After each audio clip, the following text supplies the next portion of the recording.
So we got some shout-outs? Hey, we do have some shout-outs. People have joined in. Mo Sivas and Chris are out there. So good morning. Yeah, good morning from way up in the mountains. Yeah. I think those are the newest ones that have joined in the chat. So. Oh, okay. All right. So we've got this other segment we do, which is called Ask the Tiki Man. And, questions that... you've always wondered, or you've been here and you wondered about how the chocolate bar evolved, or you want to know something about trop rock or anything like that, then feel free to put them in the chat and we will answer them. So what's our first one there, Peter? The first question is after you win your $1.6 billion yes, and pay your taxes, of course. Oh, and I wouldn't complain one bit about my $650 million after taxes. What would you spend the money on? Oh, that's a good question. Well, I guess the first thing we do is buy the Hippie Chicka farm. Okay. There you go. 10,000 acres or whatever, and, because I have plenty of money to hire people to run it. There you go. Yep. All right. And then I'd buy me a house in Key West, and, I'd come up about every 6 months or so and see how the plantation or whatever it is running, So, well, good for you. We know where there's the little shack for $3 million. I'd build a studio in Key West, a really state-of-the-art Key West studio. And, but yeah, buy her farm, make her happy. I go to Key West, a couple times a year we'd see each other. That'd be great. Sounds good to me. And nowhere in there did he say that he would run the radio station full time and hire people. I'm just saying. Well, first thing we do is probably take a couple of months and then go to Ireland and England. We'd go all over Europe. Yeah, go all over Europe. Go. Yeah, we'd definitely do that for sure. I want to know about your shirt. I really like it. Is that the only? That's the only one I had saw so far. Okay. Yes. Yeah, it's a good question. I don't know. I mean, there's so many things. People say that if you win the lottery, right? You got to be careful because everybody comes out of the woodwork, right? Mm-hmm. Some girl you knew in high school says she's got 7 of your kids, and you owe her money. Now, yeah. But I would definitely. I would be glad to pay $400 million in taxes if I won $1.6 billion. I would think that'd be a hell of a deal. I mean, I do. I've always had ideas for when the big lottery. What would you do? Honestly, my plan was, of course, I wouldn't be working anymore as far as what I do now. I would still work. I'd still work doing something, even if it's just radio. Yeah, I'd love to be doing this full time and everything, but one of the things I always had in my mind was I wanted to buy a lot of land and build a tiny city, a city of tiny homes for homeless vets and help them transition back into society. That's fantastic. To be productive again, help them get back on their feet. Yes, and provide them with services that they need to get there. Well, we can do that with the farm, right? We can hire them to. There we go. We can hire the homeless veterans.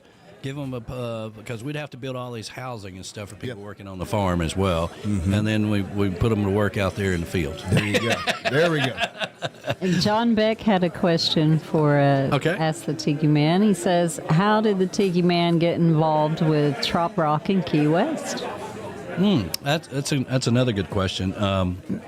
So, when I first started the radio station, and really before, when it was still Tiki Island Radio, I wanted to bring more of the trop rock community into Tiki Island Radio, which was, again, primarily Polynesian-style music.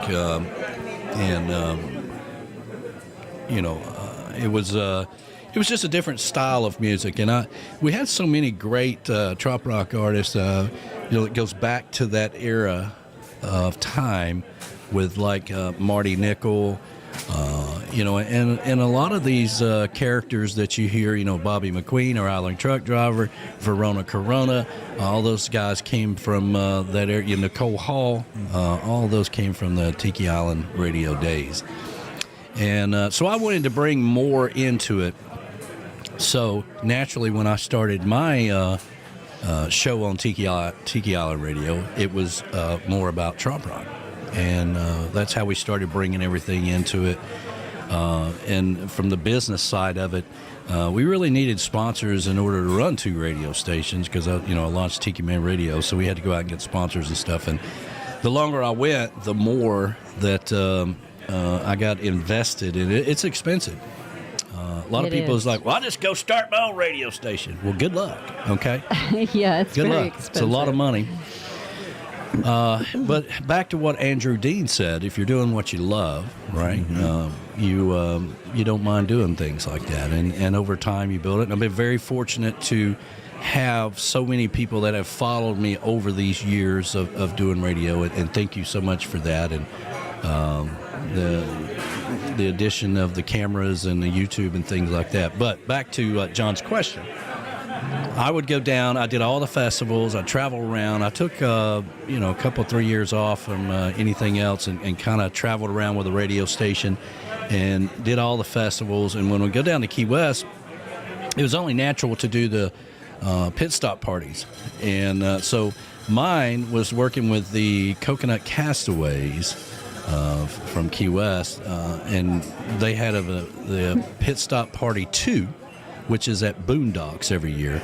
And basically that is put on by Steve Tolliver and the Trop Rock Junkies. They are behind that whole event, which, by the way, we're very excited to have them at our showcase this year for the very first time.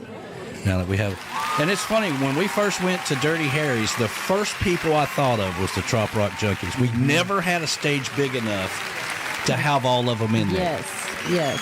So been working towards that goal, and finally that's happening this year. Steve stopped by last year during the show. He did. I said, man, we got to get you up on stage. He's like, count me in for next year. I'm like, done. Awesome. So that's how it happened. Then I would go all over the island. Our good friend Key West Chris had Cork and Stogie. He always liked to do a thing called I forget what he used to call it, but it was a kind of a celebration of life for DJ Jeff, which started Trop Rock Radio, by the way. DJ Jeff with Beachfront Radio, who passed away. And him and Key West Chris were good friends, and he would always have, and he wanted to have all the radio stations working together there. And so I was representing Tiki Island Radio, Tiki Man Radio, and our good friend started Tiki Pod, Eric, and he doesn't travel much with the radio station, but I would send him the feed, and he could play it on Tiki Pod Radio. Oh, cool. So I was representing him as well. So 3 different radio stations. And of course, Gary was there with the X at the time. And so basically, I'm going a long way around. I'm trying to answer the question here, but I do radio all over the island, okay? Which means you got to pack it up, stack it, pack it and stack it, as I always like to say, and then take it to another location, unpack it, and set it all up, hope the internet works, does all this stuff. Very tiring to do. Mm-hmm. And really, I just got to a point to where I'm not going to do this anymore. I'd already told the Castaways that I wasn't coming back down to do the pit stop party because it's expensive. It's expensive for us to go. We're no different than the artist. Okay, that's why we go out and get sponsorships to be a part of this. Right. Is that it's expensive for us to go. And so I'd already told the Castaways, and at this time, Eric Babin was starting Radio Trop Rock. Who Radio Trop Rock used to be owned by another friend of ours in Panama City that was just basically playing music, and he didn't really do anything with it, and he sold it to Eric. Eric got into a pissing match with Harry at A1A because when Eric started, he was one of Harry's DJs, and they got in a pissing match over something. So Eric decides he's going to start his, I'm going to start my own radio station. I don't need you. And so he bought the Radio Trop Rock website, basically, and started Radio Trop Rock. And at that time, he was starting Radio Trop Rock, and I said, listen, if you want to do the pit stop party, have at it. I'm not doing it anymore. And which he did. And I think that year we even stopped in We did. and said hi to him. We did. So that's how that all developed. So B-Man and Michelle had just moved to Key West, and they're sitting at what's that taco place? I can't never remember the name of it. Right across from the Tiki House. Oh, Amigos. Amigos. They were sitting at Amigos, and they look across the street, and the Tiki House is starting to open up. Right. And so they say, hey, well, let's go over and see if they're looking for somebody to play. And they, lo and behold, they hired them. Which, by the way, the funny thing about that, first time they had them there, it said, Bye Man. Bye Man. And Shell. Bye Man and Shell. Bye Man and Shell. Now playing Bye Man and Shell. And they were just happy to get a gig. They just went with it. Yeah, exactly. But that's a true story. Anyway, so you got to talking to them, and they say, hey, well, tell us about this Meeting the Minds thing. And Brian filled them all in, Parrot Head event, all this stuff, because they didn't know. And he said, well, we'd like to get involved with that. Well, I know a radio station, Tiki Man Radio, that would probably do that because he just stopped doing his one gig that he had down here. And lo and behold, we had 2 weeks. We actually had about a month to throw it together. 1 month. And in between that, let's throw in a hurricane. Yes, that's what happened. And so basically, the first gig at the Tiki House was their grand opening. That's right. We made an event out of it, and the rest of it is history. So that's a lot of information. It is. Good question there. It was a great question. Yeah, John, appreciate that. And Bill Crawley has one. Oh, okay. He said, I would like to ask the Tiki Man, how did the hippie chick get the name, the original hippie chick? Well, that's an easy one. She's as y'all may have heard, she's into organic stuff, and but really she loves to dress like a hippie. She loves being a hippie. She loves hats. And the original hippie chick, just something like most of the people that are named on the island here, just kind of rolled off my tongue one day, and it kind of stuck with that, the original hippie chick. But she's an original hippie at heart, and she that was her character when she first started coming on the radio station. Buses, peace signs. Beyond that, I eat organic food.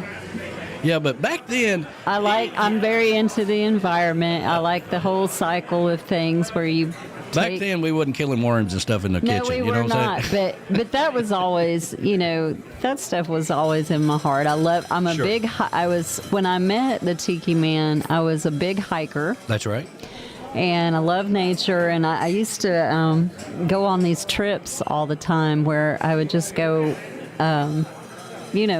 hiking. I'd go to some new place with my hiking club, and we just all meet up and we'd go explore some new thing, and I'd live out in the woods, for that little period of time. And yeah, so that makes you a hippie chick. So that's what it all came down to. Yeah, there we go. But a lot of good questions this week. Thank you. Yeah. Thank you for that. So is that all? Thank you, everyone. That's all I saw. All right. Good. Let's see. Dan Ware just sent me a picture of Rachel asleep. They're down in Georgia? Yeah, as his co-pilot. Yeah. And thank you, John. That was very sweet. Thank you.